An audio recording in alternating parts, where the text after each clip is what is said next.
स्वागत है आपका हमारे YouTube चैनल पर। आज की इस वीडियो में अप्रैल के दूसरे सप्ताह का करंट अफेयर कवर करेंगे। यहाँ पर इस वीडियो में 8 से 15 अप्रैल तक के क्वेश्चन देखने को मिलेगा। यह वीडियो बेहद महत्वपूर्ण होगी आपके किसी भी वनडे एग्जाम के लिए। अगर आप इसका PDF डाउनलोड करना चाहते हैं या फिर इसको टेस्ट के रूप में लेना चाहते हैं तो आप ये वाला ऐप जरूर डाउनलोड करें। लिंक डिस्क्रिप्शन में और पहले कमेंट बॉक्स में मिल जाएगा। चलिए शुरू करें आज की यह वीडियो। इस वीडियो को लाइक करने के साथ चैनल को जरूर सब्सक्राइब करें। उसके बाद बेल आइकन दबाएं, उसमें ऑल सेलेक्ट करें इसी तरह की बेहतरीन वीडियो सबसे पहले पाने के लिए। पहला क्वेश्चन है कि ज्वालामुखी विस्फोट और भूकंप की शुरुआती चेतावनी देने वाले एक नए सैटेलाइट को किस अंतरिक्ष एजेंसी ने लॉन्च किया है। जैसा कि आपको पता होगा कि अभी तक भूकंप के बारे में कोई भी जानकारी हमें नहीं मिल पाती थी। भूकंप कब आएगा, कहाँ इसका एपिसेंटर होगा, ये नहीं पता चल पाता था। लेकिन अभी नासा के द्वारा एक नए तरह का मशीन यानी कि यंत्र लॉन्च किया गया है, एक सैटेलाइट लॉन्च की गई है जिससे ये पता चलेगा कि कहाँ पर भूकंप आने वाला है। बात करें अगर हम नासा की, तो नासा अमेरिका की अंतरिक्ष एजेंसी है, जैसे कि इंडिया की अंतरिक्ष एजेंसी है इसरो। तो यहाँ पे नासा द्वारा ये किया गया है। अगला है कि IT उद्योग के संस्था नासकॉम ने किस कंपनी के CEO प्रवीण राव को अध्यक्ष नियुक्त किया है। CEO बनाया गया है, प्रवीण राव को बनाया गया है इन्फोसिस का। ये IT उद्योग की एक संस्था है और इन्फोसिस कंपनी के CEO प्रवीण राव को अध्यक्ष बनाया गया है। अगला है कि हाल ही में ISSF रैंकिंग में 10 मीटर एयर राइफल में दिव्यांश सिंह पवार और एलाविनल वलारियान ने कौन सा स्थान हासिल किया है। तो ये हासिल किया है पहला स्थान। हाल ही में world party international shooting sport federation के द्वारा ये रैंकिंग जारी की गई है, जिसमें 10 मीटर एयर राइफल पुरुष कैटेगरी में दिव्यांश सिंह पवार और महिला कैटेगरी में एलाविनल वलारियान ने पहला स्थान हासिल किया है। देश में कोविड-19 के बढ़ते प्रकोप के बीच किसने सबसे सस्ता वेंटिलेटर तैयार किया है। तो ये वेंटिलेटर तैयार किया गया है भारतीय रेलवे के द्वारा। अभी आपने देखा है कि भारतीय रेलवे ने अपने ढेर सारे कोच को वेंटिलेटर के रूप में यूज करने के लिए तैयार किया है और रेलवे ने जो वेंटिलेटर बनाया है इसका नाम रखा गया है जीवन। इसको कपूरथला रेलवे फैक्ट्री के द्वारा बनाया गया है। अगला क्वेश्चन है कि अमेरिकी अंतरिक्ष एजेंसी नासा ने यहाँ कहाँ पर अपने बेस कैंप बनाने के लिए मानव भेजने के लिए सरकार को प्रस्ताव भेजा है। तो नासा ने कहा है कि हम चांद पर अपना बेस कैंप बनाने वाले हैं और इसके लिए नासा ने अमेरिकी सरकार को प्रस्ताव भेज दिया है। बात करें अमेरिका की, तो अमेरिका के प्रेसिडेंट हैं डोनाल्ड ट्रंप, जो कि 24 से 25 फरवरी 2 दिवसीय यात्रा पे भारत आए थे। नासा का लक्ष्य है 2024 तक चांद पर पहुंचना। अगला है कि सुप्रीम कोर्ट ने किसे सरकारी एवं निजी दोनों लैब में कोरोना वायरस के संक्रमण की जांच लोगों के लिए मुफ्त करवाने का निर्देश दिया है। तो ये निर्देश दिया गया सुप्रीम कोर्ट के द्वारा केंद्र सरकार को। केंद्र सरकार को सुप्रीम कोर्ट ने कहा कि क्यों न सरकारी और प्राइवेट दोनों तरह के लैबों में कोरोना वायरस की जांच हो और वो भी फ्री, ताकि कम से कम लोगों तक इसका संक्रमण रोका जा सके। अगला है कि हाल ही में किस देश ने भारत को कोरोना वायरस के संक्रमण के इलाज में उपयोग होने वाली PPE किट, जिसकी संख्या लगभग 1.7 लाख है, भेजी है। तो ये भेजा गया है चीन के द्वारा। चीन ने हाल ही में भारत को कोरोना वायरस के संक्रमण में इलाज में उपयोग होने वाले PPE किट की संख्या भेजी है, जो कि लगभग 1.7 लाख है। भारत में निर्मित 20,000 PPE की आपूर्ति होने के साथ अब अस्पतालों में 1.9 लाख की आपूर्ति कर दी जाएगी। यहाँ पे चीन के साथ और कई देशों से भी किट आ रही हैं। अगला है कि निम्न में से किस देश में बढ़ते तापमान की वजह से ग्रेट बैरियर रीफ का सबसे ज्यादा नुकसान हुआ। किस देश में है ग्रेट बैरियर रीफ? तो ये है ऑस्ट्रेलिया में और इसको सबसे ज्यादा नुकसान हुआ है। क्योंकि टेम्परेचर के वजह से। अगला है कि भारत का कौन सा राज्य देश भर में लगे लॉकडाउन को 30 अप्रैल तक बढ़ाने वाले देश का पहला राज्य बन गया। देखिए, जब ये 14 अप्रैल को ख़त्म हो रहा था तब सबसे पहले इसको उड़ीसा के द्वारा कहा गया कि हम इसको 30 अप्रैल तक एक्सटेंड करेंगे बाद में महाराष्ट्र, पंजाब और झारखंड, इस तरह के कई राज्य ने इसे 30 अप्रैल तक बढ़ाया। हालांकि केंद्र सरकार ने इसे अब 3 मई तक के लिए एक्सटेंड कर दिया है। इसमें 20 अप्रैल के बाद कुछ जगहों पर छोटी बड़ी छूट भी मिलेगी। अगला है कि फोर्ब्स के द्वारा जारी साल 2020 में दुनिया के अरबपतियों की सूची में कौन पहले स्थान पे रहा। तो यहाँ पे जो पहले सूची जारी की गई है, इसमें पहले स्थान पे हैं जेफ बेजोस, जो कि हेड है अमेजन के। फोर्ब्स की सूची जारी हुई है 2020 के लिए अरबपतियों की, तो इसमें पहले स्थान पे है अमेजन के मालिक जेफ बेजोस। यहाँ पे अगर आप देखेंगे कि अमेजन लगातार तीसरे साल पहले नंबर पे बना हुआ है, जबकि माइक्रोसॉफ्ट के जो फाउंडर हैं बिल गेट्स और दूसरे जो सीईओ हैं वारेन बफेट, ये तीसरे स्थान पे हैं। जैसे बिल गेट्स दूसरे स्थान पे और वारेन बफेट तीसरे स्थान पे है। आगे बढ़ें उससे पहले आप इस वीडियो को जरूर लाइक करिए। अगर आप चाहते हैं इसका पीडीएफ डाउनलोड करना या फिर इसका टेस्ट देना, तो ऐप डाउनलोड करें, जहां जाकर आप इसका पीडीएफ भी डाउनलोड कर पाएंगे और टेस्ट भी दे पाएंगे। निम्न में से किस शहर के आईआईटी संस्थान ने कम लागत में प्राण वायु नाम का पोर्टेबल वेंटिलेटर बनाया है? किसके द्वारा बनाया गया?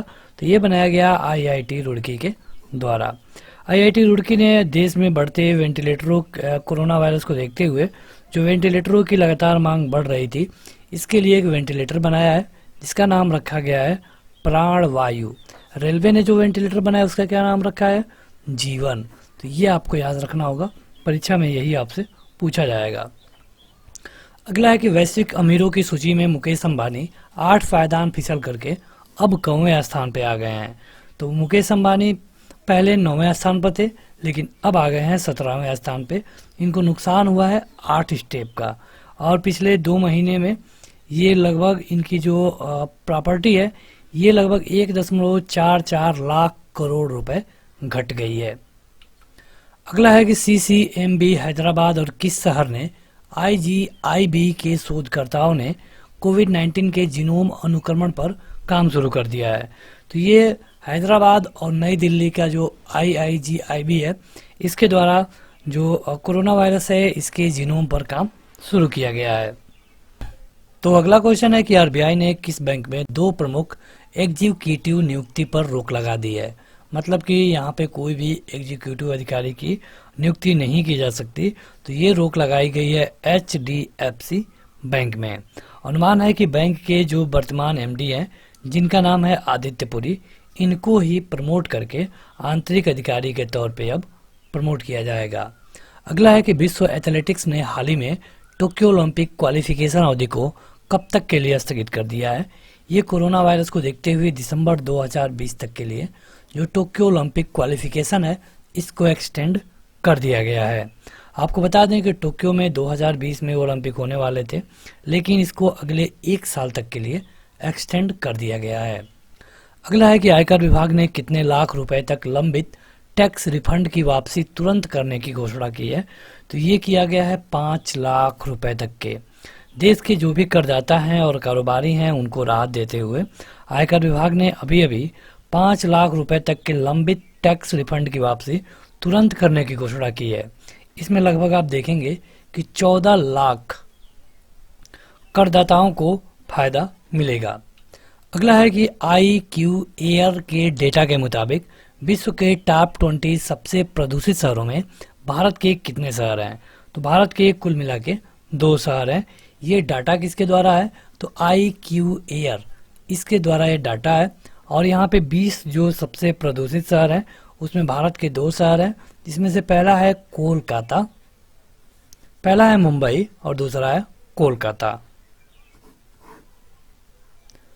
अगला है कि सरकार ने वेंटिलेटर, कोरोना टेस्टिंग किट और मास्क पर से कब तक के लिए एक्साइज ड्यूटी को हटा लिया है? तो ये इसलिए कहा गया ताकि सभी लोगों तक ये पहुंच सके, और यह हटाया गया है 30 सितंबर तक। मतलब कि 30 सितंबर तक वेंटिलेटर, कोरोना टेस्टिंग किट और मास्क पर कोई भी एक्साइज ड्यूटी नहीं देनी होगी। अगला है कि वित्त मंत्रालय ने किस योजना के तहत अगले 2 महीने के दौरान महिला खाताधारकों के खाते में 500 रुपए की 2 किस्तों को भेजने की घोषणा की है। हालांकि 10 अप्रैल तक लगभग जितने लोगों को भेजा जाना था अप्रैल के लिए, 20 करोड़ महिलाओं को ये भेजा जा चुका है।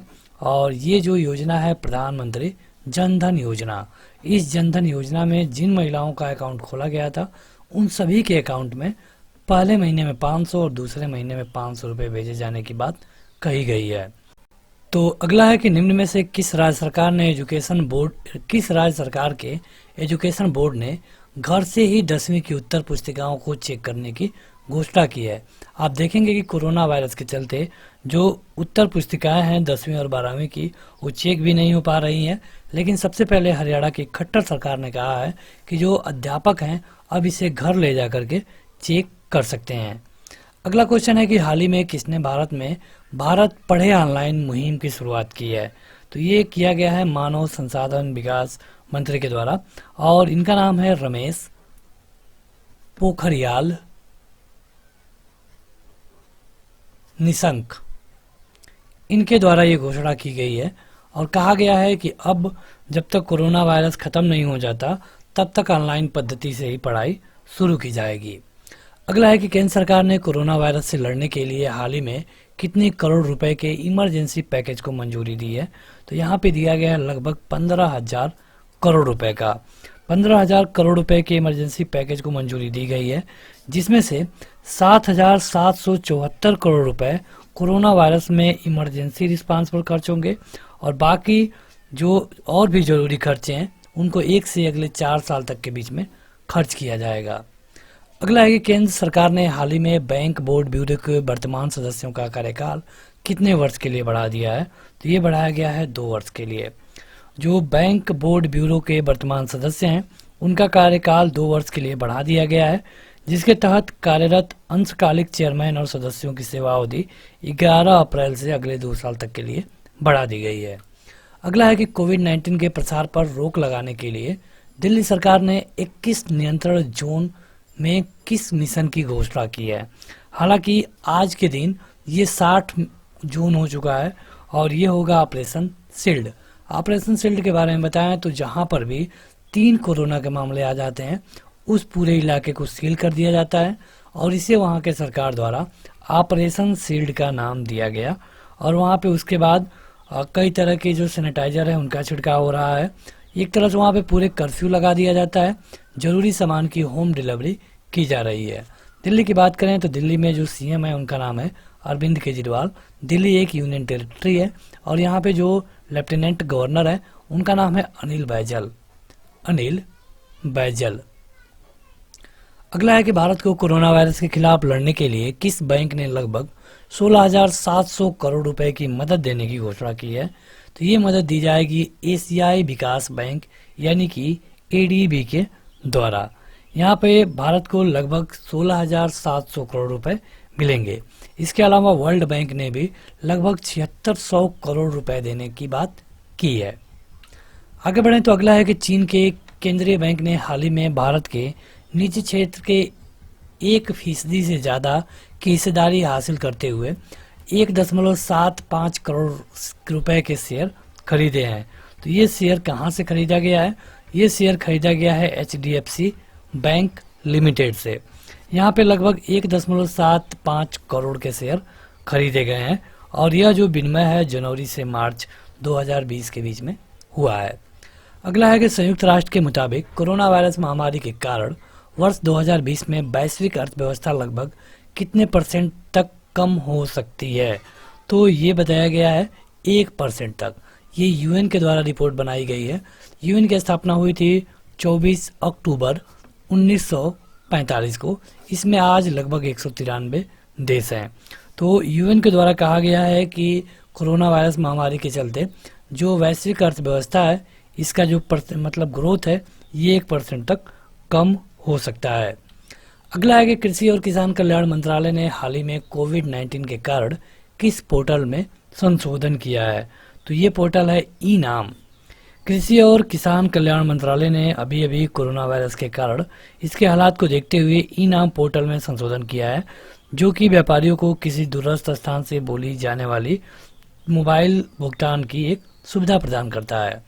अगला है कि G20 ऊर्जा मंत्रियों की बैठक में किस देश को ऊर्जा की खपत का प्रमुख केंद्र घोषित किया गया। तो ये जो देश है ये है भारत। G20 की बैठक अभी हुई थी, G20 के ऊर्जा मंत्रियों की, और इसमें कहा गया कि जो ऊर्जा की खपत का प्रमुख केंद्र है ये है भारत।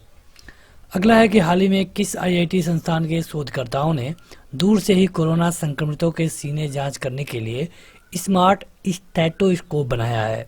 मतलब कि नज़दीक आने पर संक्रमण होने का खतरा है तो IIT बॉम्बे के द्वारा एक ऐसा मशीन बनाई गई है जो कि दूर से ही इनकी जांच कर सकती है। अगला है कि भारत ने 1 लाख से अधिक आइसोलेशन बेड को संयोजित करने के लिए कितने समर्पित कोविड-19 अस्पताल स्थापित किए हैं। तो यहाँ पे लगभग 568 समर्पित कोविड-19 अस्पताल को बनाया गया है।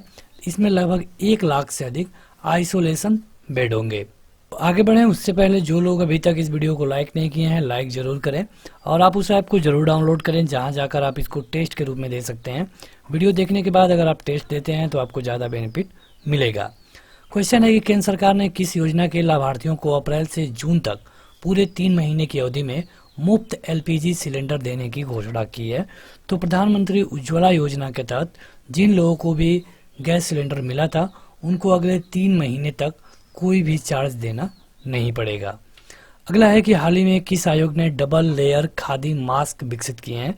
किस आयोग के द्वारा ये विकसित किया गया है, तो ये विकसित किया गया है खादी एवं ग्रामोद्योग आयोग के द्वारा, और ये इनकी जो संख्या है ये लगभग कश्मीरी सरकार ने लगभग 7.5 लाख मास्क का ऑर्डर दिया है। अगला है कि IMFA जॉर्जिया के बाहरी सलाहकार समूह में भारत के किस पूर्व गवर्नर को शामिल किया गया है। तो इनका नाम है रघुराम राजन, जो कि हमारे गवर्नर थे उस समय जब नोटबंदी हुई थी। हालांकि इन्होंने बाद में इस्तीफा दे दिया। तो रघुराम राजन को अब IMFA जॉर्जिया के बाहरी सलाहकार समूह में भारत की ओर से शामिल किया गया है। तो बस आज की इस वीडियो में इतना ही। इस वीडियो को लाइक करने के साथ इस ऐप को जरूर डाउनलोड करें। लिंक इस वीडियो के डिस्क्रिप्शन में और पहले कमेंट बॉक्स में मिल जाएगा। आज के इस वीडियो में इतना ही। Thank you.